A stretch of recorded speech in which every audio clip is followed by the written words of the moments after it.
Hi, and welcome to Conduct Her, where we are two sisters on a mission to amplify women's voices on the podium. Join us as we interview leaders in the field of choral music, share resources, and build a community for current and future teacher conductors, all while exploring the gender divide. I'm Kira Starr. And I'm McKenna Stenson, and we are Conduct Her. Hey, Conduct Her listeners, welcome to Conduct Her K-12 edition. Conduct Her K-12 is a new initiative created to feature K-12 choral music educators.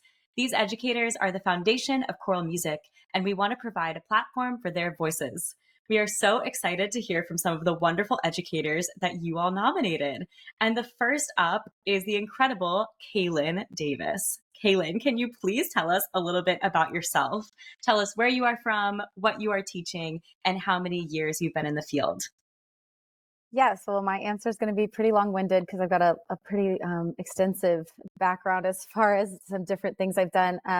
So first off, I am teaching currently a middle school choir program in Northern Virginia at Prince William Public Schools, Prince William County. And I've been in my current school. This is my second year at my current school. And actually, it's my first time ever being at the same school for 2 years in a row, which is very exciting because it's actually my 7th full year of teaching. I started back in 2017 in Texas and taught for 1 year at a middle school there. And my husband is actually military. So we moved after my first year of teaching up to Richmond. And I was actually found this perfect position as a long-term substitute for the short 6 months that I was there.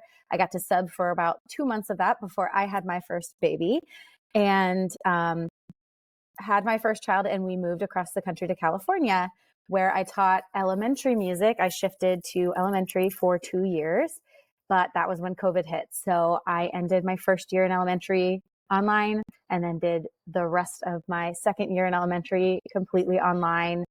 Very, very different for everybody.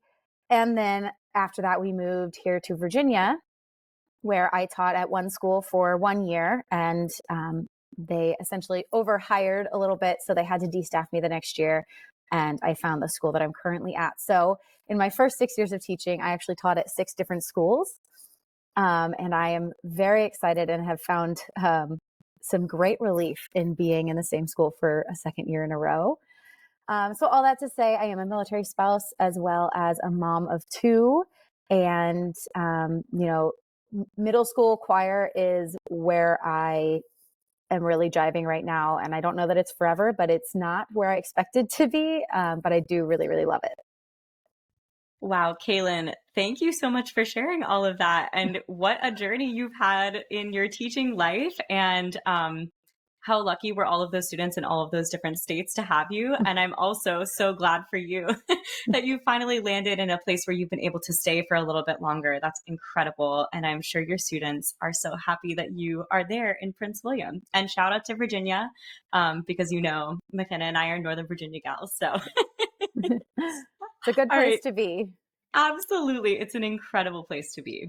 So Caelyn, we wanted to ask you a couple of questions today. And the first one that you selected from our list is, could you talk about how you find work-life balance? You mentioned that you're a mom of 2, you're married to a military spouse. So talk a little bit about how you find work-life balance. So I don't want to say that this is my own idea of a response. I definitely have heard this before, but I don't remember where. It honestly might have been partially in your podcast. I don't believe there is a good work-life balance. I don't think it exists. Again, I've read that somewhere, I've heard it somewhere, so it's not my own thought, but it really, really resonates with me. I find myself in seasons where I feel like I am 100% a great mom and just doing the best things for my kids and giving my all to them. And there are seasons where I feel like I'm not the greatest mom, but I am killing it at work, or I am doing a great job as a wife or as a daughter. I just really feel like there's seasons, and there are times where things are going to have to give and take. Now, of course, my family always comes first, and my children are my top priority. And I will always make sure that they are loved and fed and healthy and everything that they need. but there are just times where I don't feel like I can give as much everywhere. And sometimes that goes along with the school year. Sometimes that goes along with when my concerts fall. Sometimes that goes along with my kids' birthdays or whatever is going on at the time. And sometimes it doesn't. Sometimes it's assessment season and I am killing it at being a mom, but not so good at, so it's all over the place. I think it's really important that people give themselves grace, especially in all of the hard times that are going on right now. I've had some family, like medical issues with some family members that have had to take precedence over even my winter concert that just happened. And I was straightforward with my students. I was honest with my students. And I said, half of my brain is in a different state with my family and half of my brain is with you. And I will do my best to, maintain the professionalism and get us to where we need to be for this concert. But I also was able to give myself grace in knowing that what it's going to be is what it's going to be. And I am giving as much as I possibly can in this scenario with the resources that I have. And of course, everything always works out. And I'm very, very grateful that my administration is very understanding about everything that was going on. And just in general, they're very understanding about family life and balancing all the things that need to be done. But I just really think it's important to give ourselves grace and to be realistic about what you can accomplish and understand that you are just giving your best in whatever situation you're in with the resources that you have. That is so well said, Caelyn. I'm sure somebody out there listening to this episode needed to hear that today. And I think that you speaking to your students about yourself and your situation, obviously in a way that was appropriate for you and for them, I think that must have been incredibly powerful for them to hear from their teacher, like, hey, I'm here. Things are difficult and I'm going to do my absolute best, but I want you to know that I'm having a hard time. I think that that's something that like we as adults struggle to do sometimes, and kids can be such a great model at saying, hey, I'm having all of my feelings today and I'm going to let you know what they all are. So I love that you took the time to share that with them. And I think that that was probably a moment that just made them feel even closer to you and even more respectful of you and your incredible teaching. So thank you for sharing all of that. And I will say that my students have seen my full range of emotions. I know some people say, don't smile until November or whatever it is. And then, never ever cry in front of your students. My kids have seen it all. And they still, do what I ask them to do 50% of the time because they're middle schoolers. But I have no shame in expressing my emotions and letting them know what's going on, to an extent. And actually, ever since I had some family issues going on, I've had a couple students who have emailed me and say, hey, I have to miss class today because my grandfather's having surgery or something, where I can respond and say, I just went through something very similar. Please take the time that you need, do not, family comes first. And I do really think that that's important for our kids to see. Absolutely. That was so well said. Thank you, Caelyn. All right. So the second question that you chose, and I love the three that you picked for today, is have you completed or are you currently pursuing a career advancing degree or program while maintaining your school position? Could you talk a little bit about your answer? That's the work-life balance part that I forgot. But yes, I am currently, I just finished my first official, technically second, master's class. I'm getting my master's in music education from George Mason University. And I actually am doing it through their hybrid program with the Kodai certification, which was really the draw for me. I really wanted to get my Kodai certification. I initially was planning on going in summer of 2020 to Capital University for that. But they continued with the program, and I actually have a friend who did it, who I would have been in the same cohort with, but I just wasn't going to do it online. I didn't think that was going to be beneficial to me. So I waited, and I'm really, really glad I did, because George Mason offers this hybrid program where you go for the 2 weeks every summer for 3 summers. And then in between, you can earn your master's degree with this online program, which I just said I wouldn't do it online, but now I am. We all put our feet in our mouths sometimes. But it's been really challenging, but good. Not as challenging as I really anticipated as far as like the time spent, but maybe that's just because of the one class I've taken so far. So being, a part-time student on top of everything else is stressful in and of itself, but I'm really grateful that I have the opportunity to do so, because I know a lot of people don't have the opportunity financially or whatever. For me, because we move so much, I was waiting where I could be in one place to get things done. And so I'm grateful that I have that opportunity now. But the first class I took was an elective sort of class that was called Teaching Improvisation in the Classroom, which as a choral music educator is the most daunting sounding thing in the whole world. And the professor teaching it, he's amazing, but he is very, instrumental focused. And I was a little bit skeptical, and it's still not my cup of tea, but I really feel like it challenged me and pushed me, and I learned so much. I sent in recordings of me scatting, which talk about being out of your comfort zone. But I did it, and I did some keyboarding improv, and it was very interesting. And then ironically, at VMEA a couple of weeks ago, there was a session being done on, I wish I could find a name. She was from Shenandoah University, and she did a session on teaching improvisation and using improvisation in the middle school, beginner or even high school choral classroom. And I saw it, and I told my friend, I'm going to this session about improv. She's like, why? And I was like, because that's what my class is on right now for grad school. I was like, I know I might leave halfway through, but I'm going to go and see. And I loved it. And I've already used some of the things in my classroom. And it's just I think people, and I'm getting to a whole nother topic here, but I think people are so scared about the improvisation thing. But then when you actually think about what could be considered improvisation in a choral classroom, we really do it all the time. Just having kids make up a rhythm pattern with their partner. It's as simple as that. And she broke it down so well that I was like, oh, okay. This is working for my brain, and it just fell into place with my class. So anyway, so far I'm very much enjoying the master's program. I really enjoyed the Kodai certification. Highly, highly recommend Kodai, or for anybody who's feeling stuck in their teaching, anyone who's feeling like they've run out of ideas, anyone who just needs a little bit of fire under their butt, So I'm really excited to see where it goes. The George Mason program has panned out really, really well as far as how many courses I have to take every semester and how they're scheduled. There's no prerequisites or requirements for classes before another one. So you just completely choose what you do when. You can take a break for a semester. It's very flexible, and I'm really grateful to have found this program. And I never thought I would do grad school, but here I am.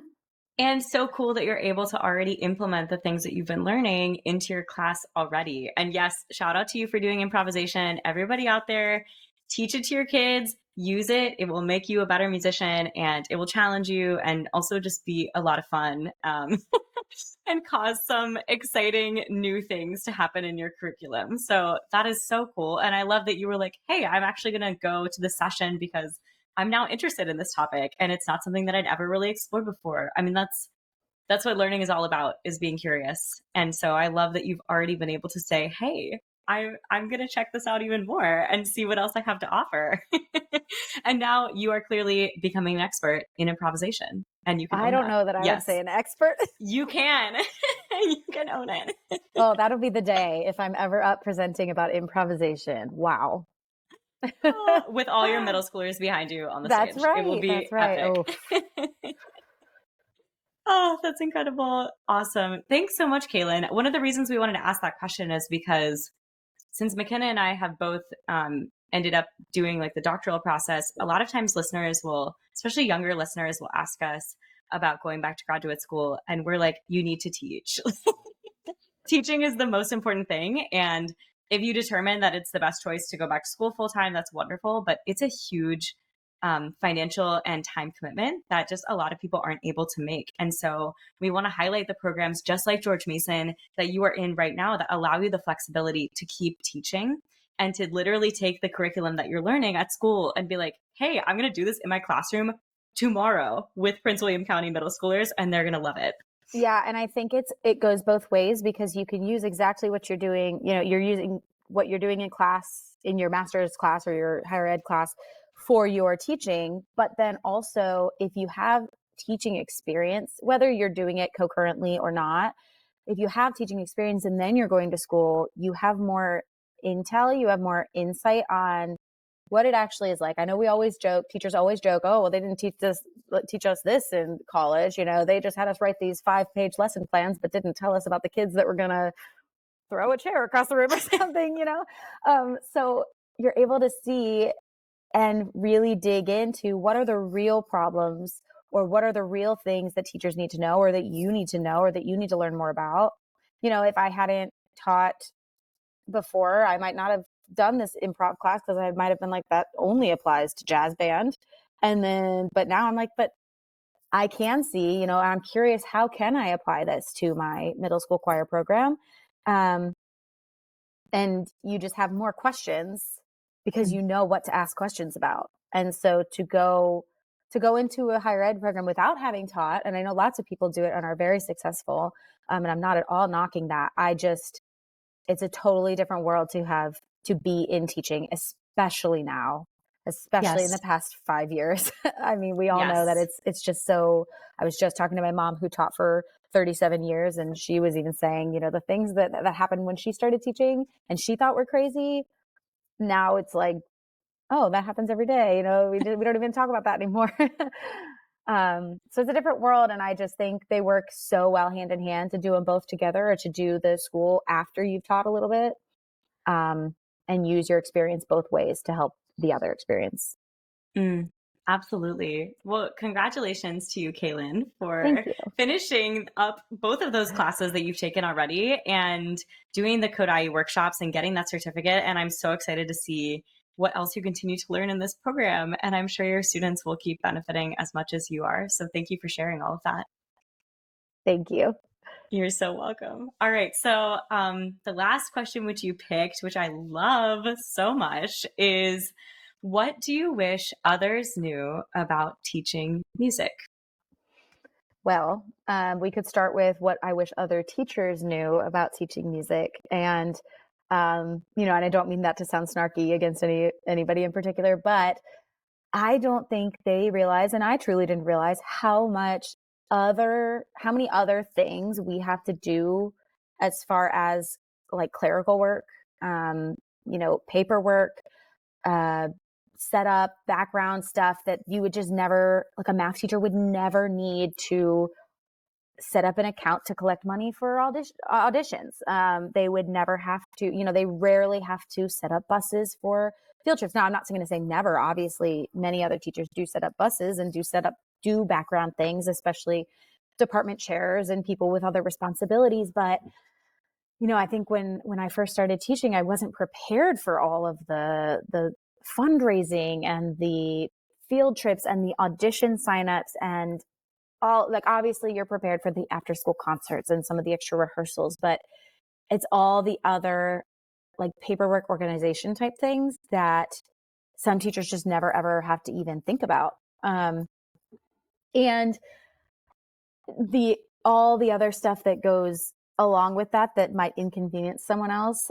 Like, I forgot to measure a kid's height. So I have to go find them in their math class during my off period and take them out of class for a minute to go measure them, or take them out of class to get a permission slip, and I think I understand that, that's frustrating. But I think some teachers are a lot less understanding, and they just truly, truly have no idea. And so they don't understand why I'm pulling a kid out, or why I have to pull out a whole class of kids to have a combined rehearsal one day.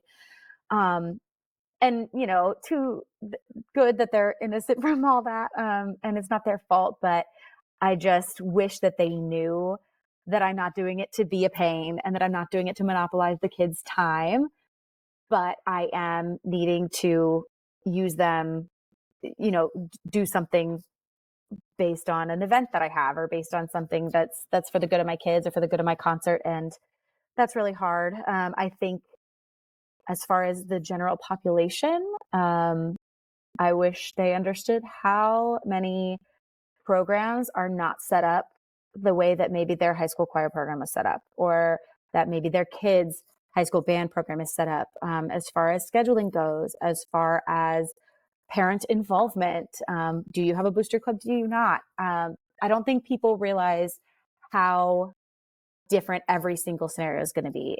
And even that to say for music teachers that don't know how different programs work. Having taught in, and I forgot to mention that I grew up in Ohio and did my college my undergrad in Ohio. And so I have teaching experience in Ohio and Texas and Virginia and California.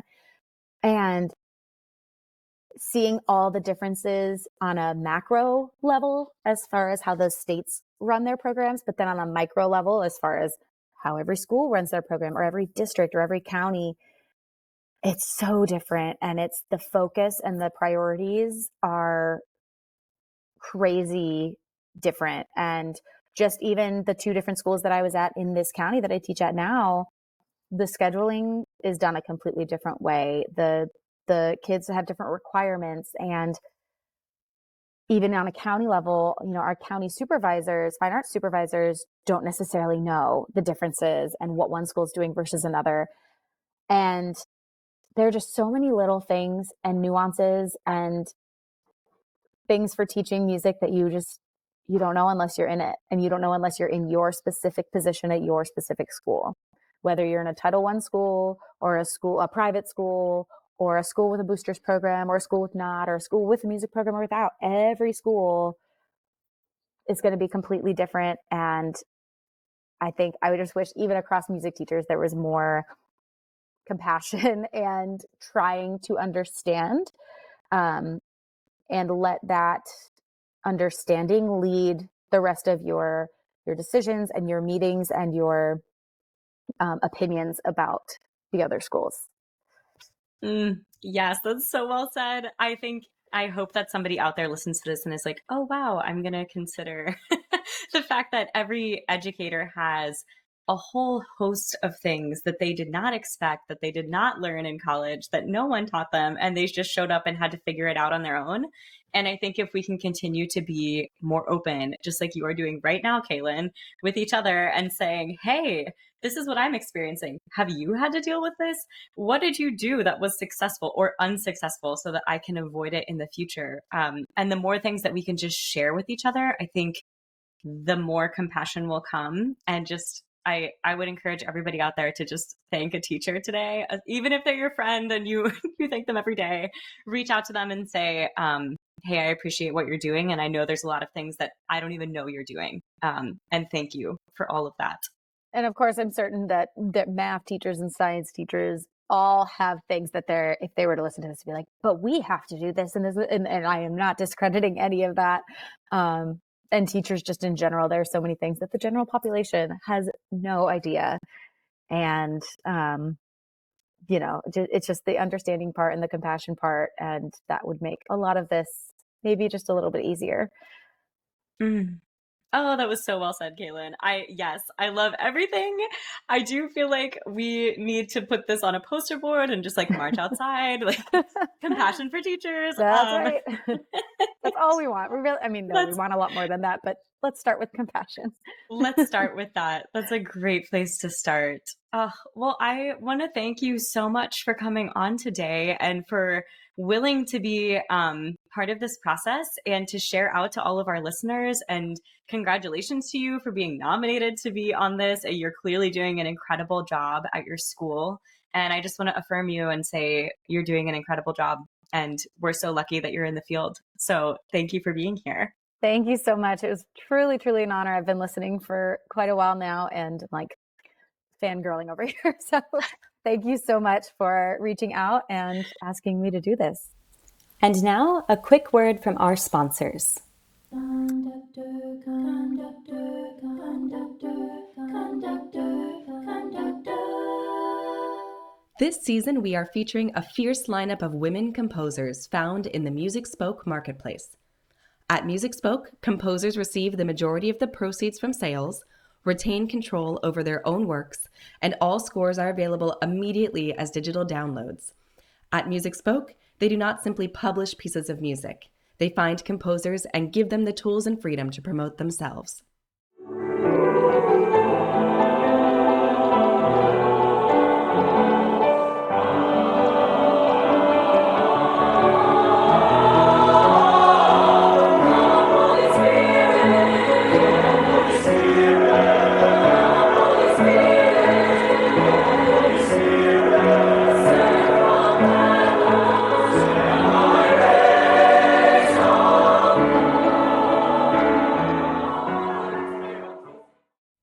You just heard Veni Sancte Spiritus by Zenaida Robles.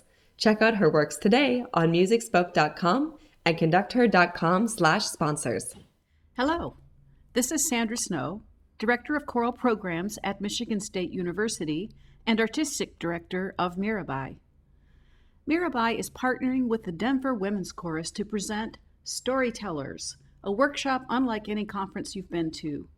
For the first time, leaders in choral music education will partner with members of GALA, the Gay and Lesbian Association of Choruses, to bring a workshop that blends the experiences of musical activists and classroom trailblazers. The Storytellers Conference is designed to improve your rehearsal and ensemble leadership through sessions that promote inclusive pedagogy, cultural responsiveness, and a new lens through which to view the conductor's role. Featured guests will include composer and singer Moira Smiley, and all attendees will be able to see Mirabai in concert. Session presenters will include collegiate educators from across the country and gala chorus leaders who are working as community activists. When we come together to listen to one another's stories, we all grow. Storytellers. Listen, connect, expand. To register, see storytellersdenver.org.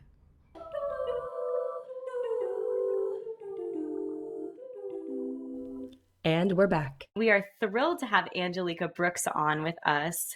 Angelica, could you please tell us a little bit about yourself, maybe where you are from, what you are currently teaching, and how long you've been in the field? Wonderful. So I am from Prince George's County, Maryland, which is a district right outside of Washington, D.C., which is where I was born. I taught in Prince George's County for 13 years. I have been a music educator for well over 20 years. I've taught elementary, middle, and high, and currently serve as an adjunct professor at the University of Maryland, Baltimore County, while pursuing my DMA in music teaching and learning at the University of Southern California.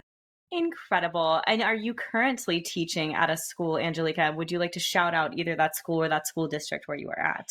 Absolutely. I am currently at Westridge School for Girls in Pasadena, California. Shout out to my Westridge Glee Club members. Love you guys.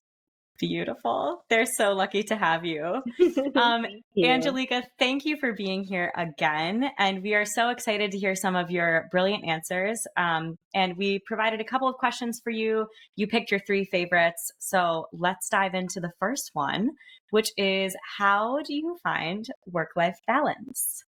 Absolutely. So this was a lesson I had to learn pretty early in my career, and it was very hard to do at first. However, it's necessary. Do not bring your work home. I know it sounds crazy. It sounds antithetical to what we believe K-12 teachers should be doing. If you do not bring that work home, then you can actually carve out time to be someone other than an educator, because you are. You may be a mother, a father, or you just may need to give back to yourself, to pour into yourself.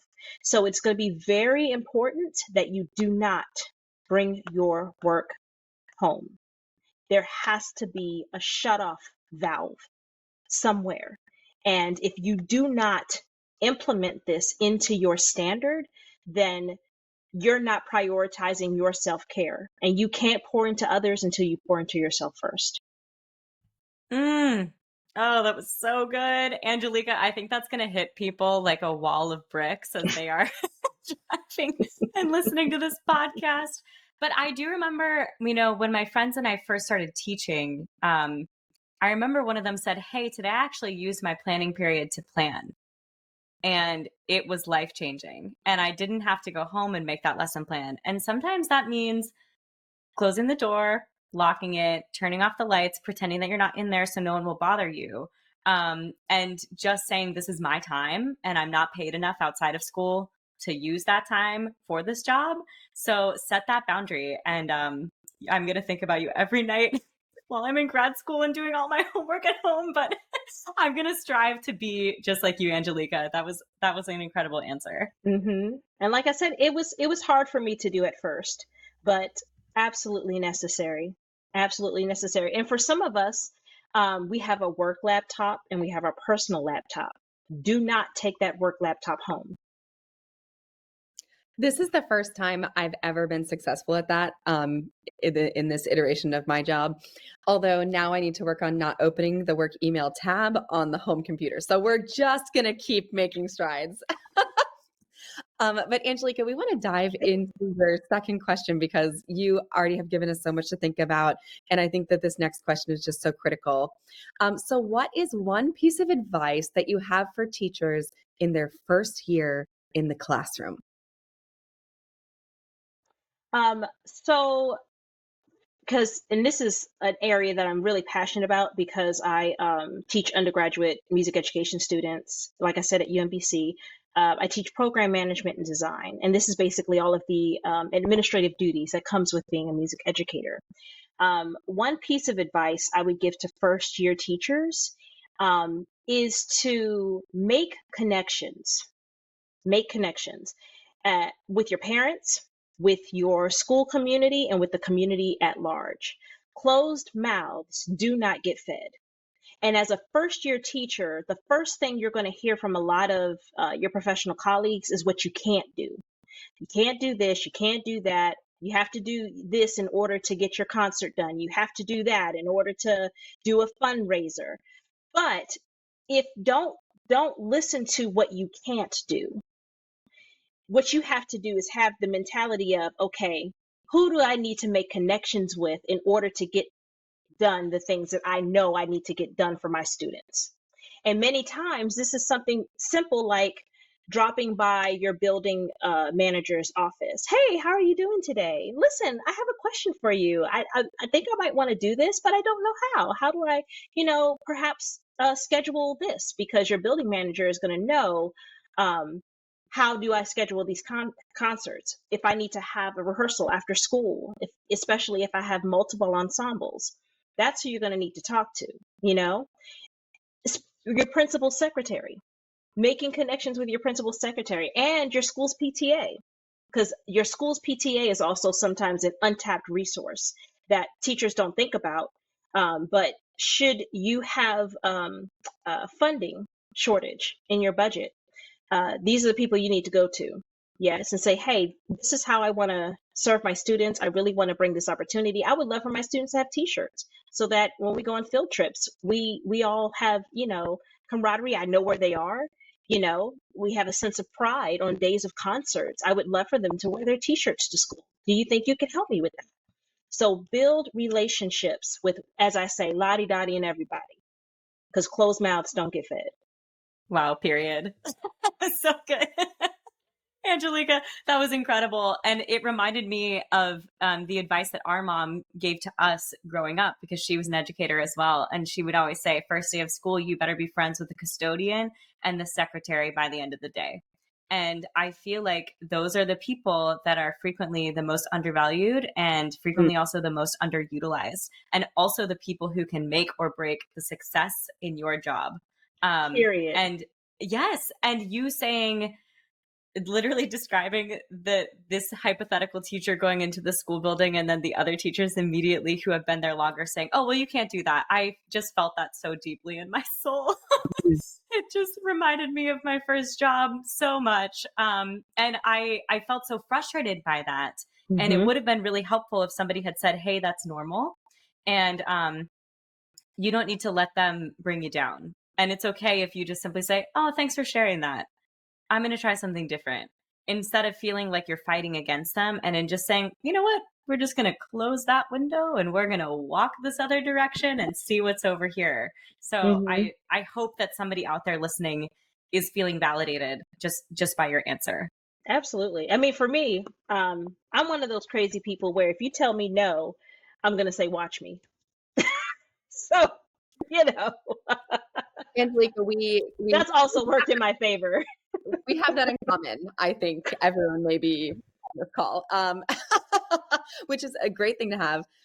While you were speaking, I also just made a note that if you're teaching any sort of secondary choral methods, friends, Angelica Brooks, you should look her up and have her guest lecture and Zoom into your class, because this type of content for your first year students that are going out to get their first jobs, As we know, the sustainability of education is one of the biggest challenges that we're seeing, especially in many different states where there's lots of mandated laws related to education coming down. And so thinking about how to make teaching sustainable in the long term, Angelica, you are the one. So thank you so much for bringing your expertise today. And now a quick word from our sponsors.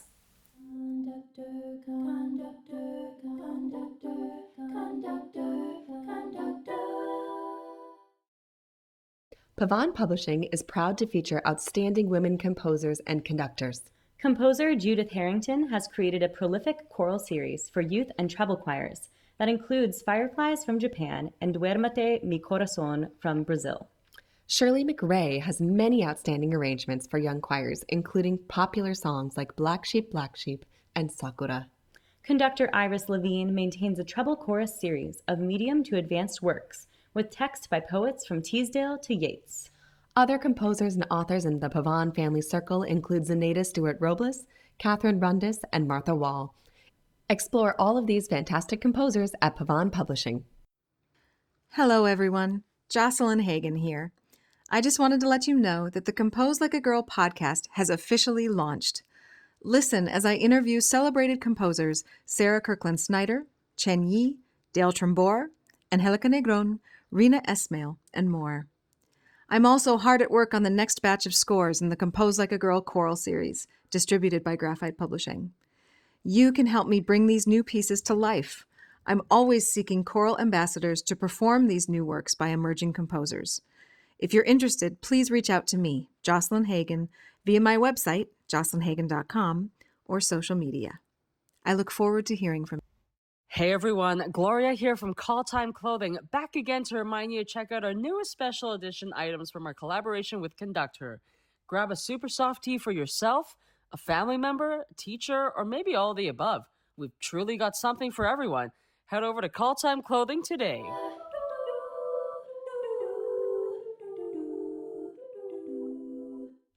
And we're back. Oh, wow. We could just truly talk to you forever, Angelica.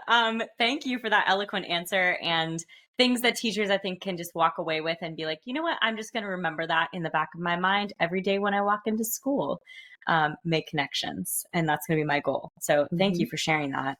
Sure. The last question that you picked, I love because it's so practical and the people need to know. And you briefly kind of primed us for this in your previous answer. So would you tell us a little bit about some fundraising activities that have been successful in your community? Absolutely.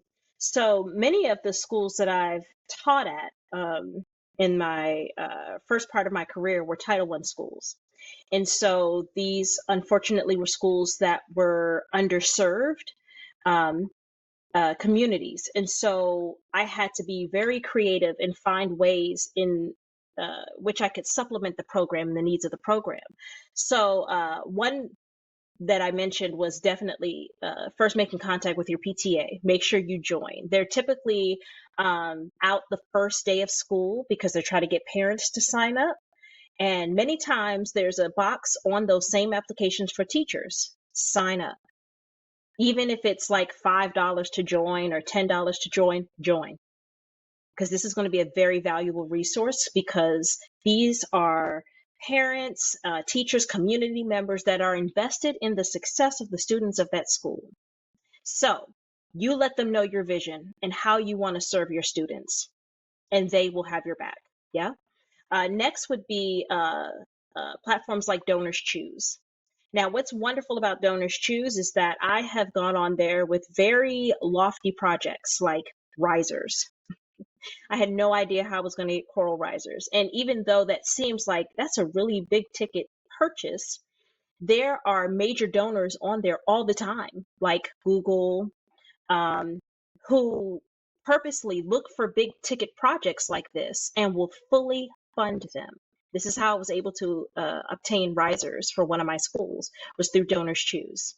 Of course, let people know that, you know, hey, Donors Choose, I want to get hand drums for my students or rhythm sticks. Put it on there. Yeah.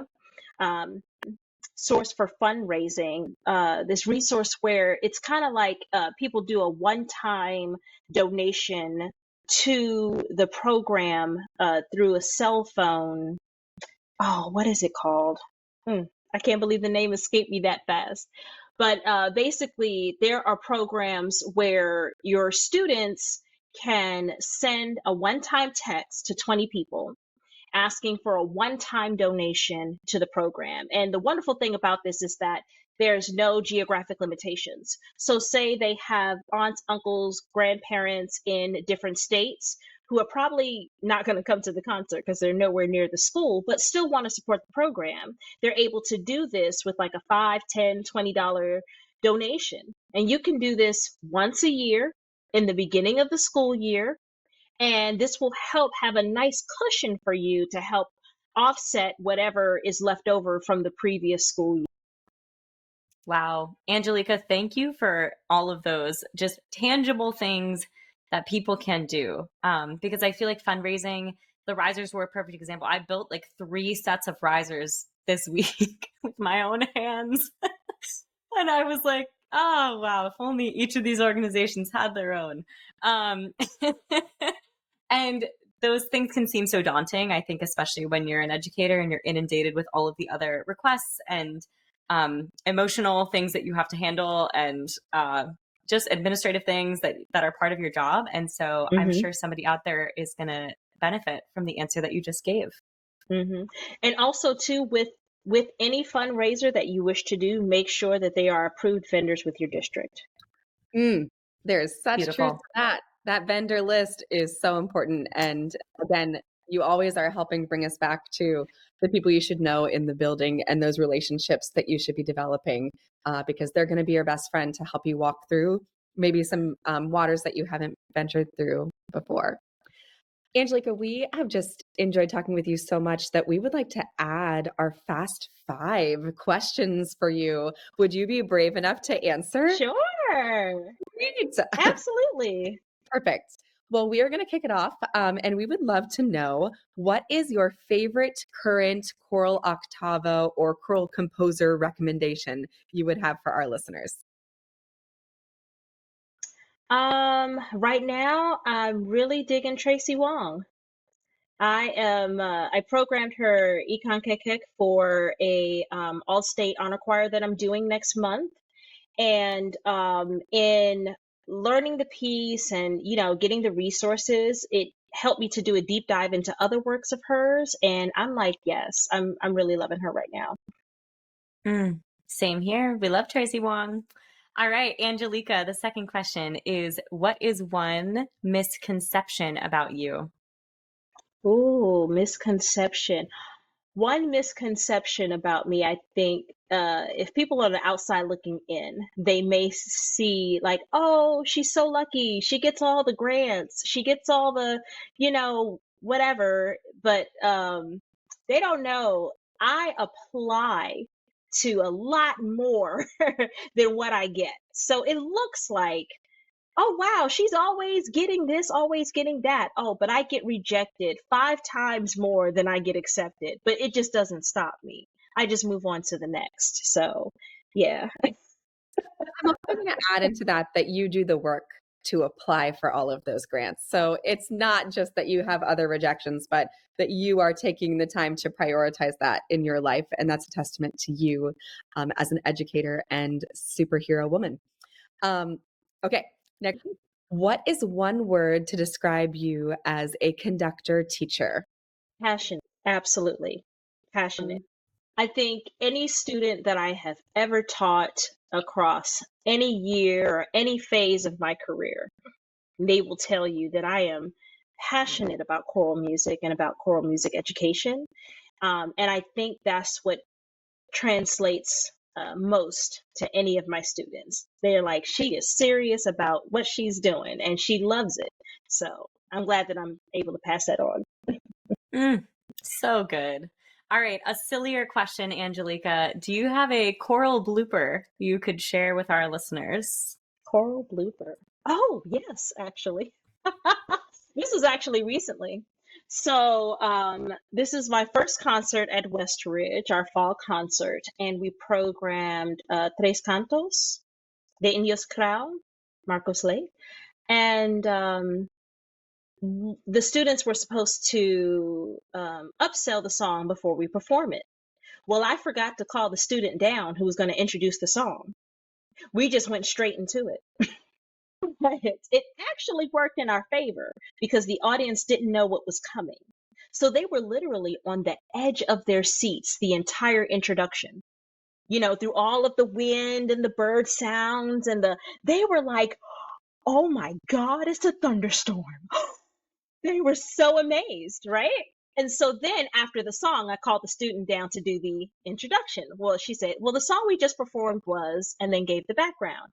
And they were just like, so even though it was a faux pas, it worked out. But afterward, I did apologize to that student. I said, "Baby, I'm so sorry. I forgot to call you down." But it worked. We're all human. These things happen. And you made it work seamlessly. You were like, "Yes, we meant to do that. I'm so sorry." I love it. We have one last question for you, Angelica, and that is, what is a favorite choral memory you would be willing to share? Oh, oh yes, I do have one. In 2018, I had experienced a miscarriage, and unfortunately, with school districts, you don't have much time off for bereavement. Like, I had a miscarriage, and then 5 days later, my mother-in-law passed away, and she was living with us. And that very first concert was the winter concert, because this happened in like October of 2018. And then, the winter concert is like, the first week or so of December. And I really wasn't ready, but my leave was up. So I had to go in. And I shared with my students that, one of my favorite songs was "The Lord Bless You and Keep You." And I had already programmed this song as a warm-up for them, followed by the Fourfold Amen, as a warm-up for them, because we were learning about, chromatic passing tones and things like that in the Fourfold Amen. So they were like, "Oh, can we do this for the concert?" I was like, "Oh, okay, if you want to. So we sang it for the concert, and they sang it with such intent to me, because they knew what I went through. Like, it's one of those moments on stage when you're locked in with your singers and you see, oh my God, they are singing this to me. And when I say I was crying, oh my God. I mean, I was of course I kept it together until the very last men. And we were all sobbing. They were crying. I was crying. It was one of those moments I will never forget. Oh, that's so beautiful. Thank you so much for sharing that, Angelica. And I'm so glad that you have that memory and that happened to you. Yes. Oh, that's beautiful. Oh, okay, Angelica, this has been a thrill to have you. You've had such wonderful answers, and every single thing that you have shared with us today has been practical or funny or needed. And I'm sure so many people out there who are listening are going to benefit from everything that you've had to say. So thank you so much for being here. It's my pleasure. Thank you for having me. If you have an educator that you want to submit, go ahead and check out, again, the Conductor K-12 initiative. We're always looking to feature our fabulous educators, so send a name in. Thank you for listening. This has been Conductor. This episode was engineered and mixed by Mary Hannah Klontz, with intro and outro music by Jonathan Martin and ad music by Kate Caelyn. Discover more resources at conductor.com.